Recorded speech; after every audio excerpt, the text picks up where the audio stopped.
İstərdim ki, Fit24 layihəsinin məqsədindən danışaq, gördüyü işdən, fəaliyyətindən bəhs eləyək. Sonra isə bu qidalanma zamanı etdiyimiz səhvlərə toxunacağıq. Nə gözəl.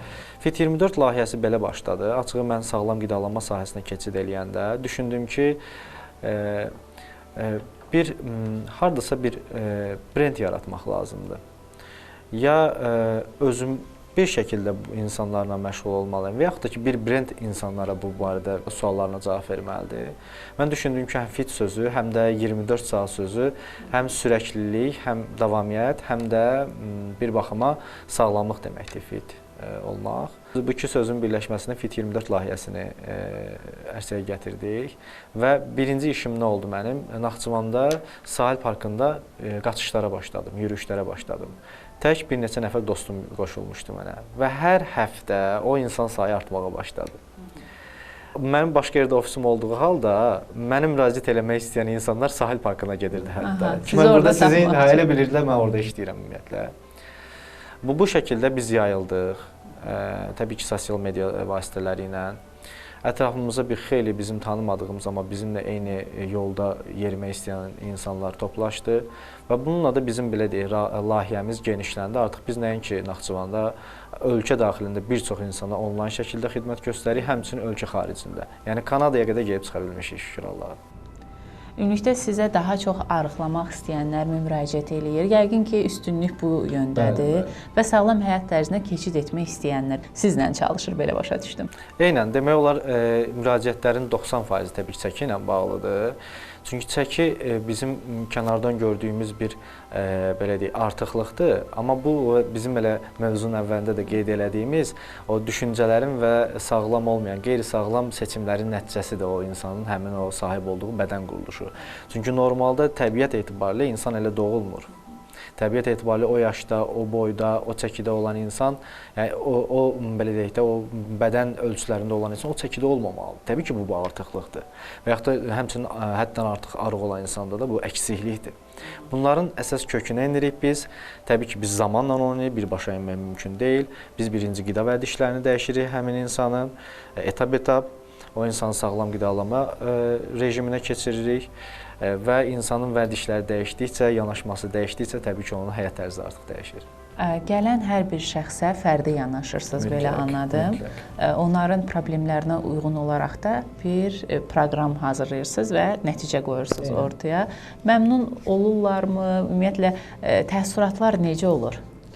Məmnunluqla bağlı mənim bir sloqanım var, özümdə kəşf elədiyim. Mən deyirəm qidaçılarımı, deyirəm mənim məqsədim qidaçımı duaçıma çevirməkdir. Çünki insan üçün həqiqətən qalan maddi məsələ deyil, hər hansı populyarlıq deyil. İnsan üçün qalan insandır. Yəni bizim məqsədimiz insan qazanmaqdır.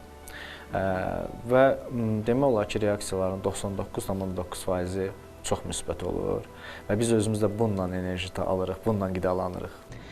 Bir də insanların bu qidalanma zamanı ən çox etdiyi səhvlər nə olur? Biz nəyi səhv eləyirik ki, istədiyimiz çəkiyə çata bilmirik? Bu səhvlər təbii ki, müxtəlifdir. Mən amma bir epizodu deyəcəm. Məsəl üçün, mənim qidaçılarımdan çəki verirlər. Hər şeyi qaydasında elədiyi bir neçə günlər içərisində çəkiləri dayanır. Abbas bəy, bəs mən hər şeyi qaydasında eləmişəm. Təbii ki, onda artıq biz başlayırıq sual-cavaba.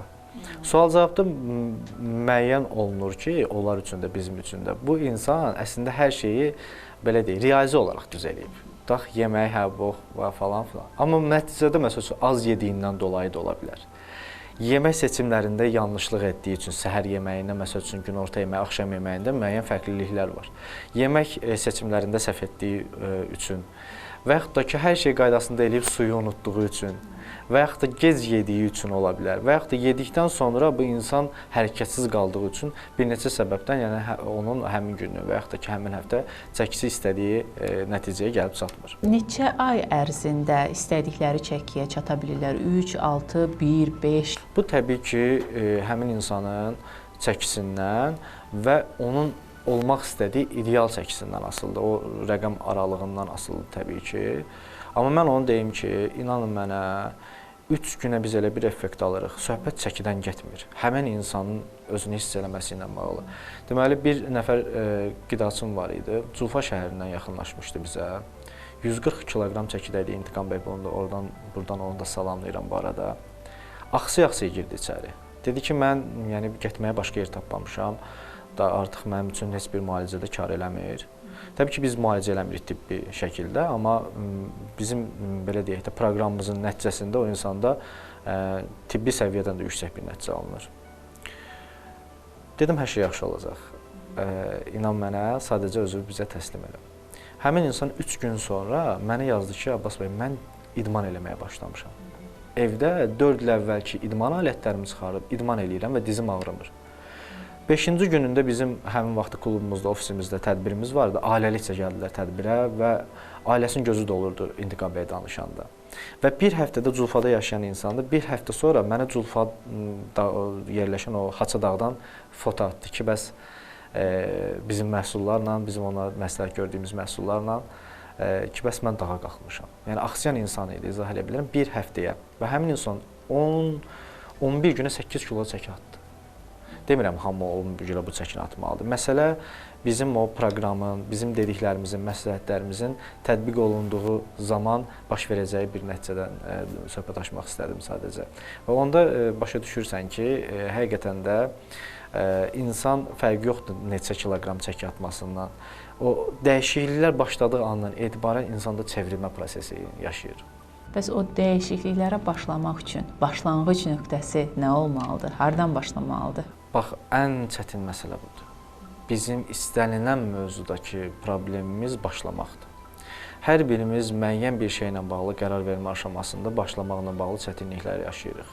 Bunun da bir mənalı səbəbi yoxdur. Bir neçə səbəb var burada. Ən basqın səbəb də təbii ki, psixoloji olaraq insanın öz komfort zonasından çıxmamağıdır.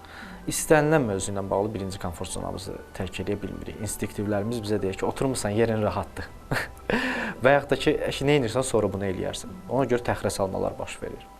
Başlamaq üçün çox insanda ən ideal vaxtı gözləyir. Məsəl üçün deyir, pulunun yaxşı olduğu vaxtı gözləyir, havanın yaxşı olması vaxtını gözləyir, hər hansı bir problemlərin həll olması vaxtını gözləyir və beləliklə mükəmməl vaxtı gözləyə-gözləyə o problemlərinin miqyasını böyüdür.